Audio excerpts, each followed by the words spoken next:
Hello readers, my name is Jeff Szpirglas. You may know me as the author of Canadian Survival, Canadian Sabotage, and this summer's amazing Horror House. Look at that guy.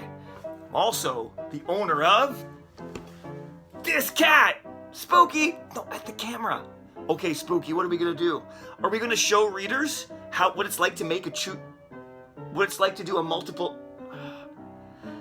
There's no wrong way to do kind of a multiple ending adventure. In fact, the better it is when you have lots of ideas that don't even make sense. Like, take these clothes for example, you know. I could have done a video like this, or I could have dressed like this, or I could have been dressed like this!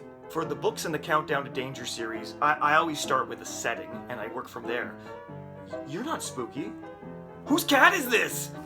Maybe it's in a haunted forest! Ah! Or a haunted shed. Or a haunted litter box. Ah! Don't go in there! Once you've established the setting, then it's a case of brainstorming as many ideas as you can for what could happen. And that's where I like to think about all of the untimely ends and all of the weird ways to win and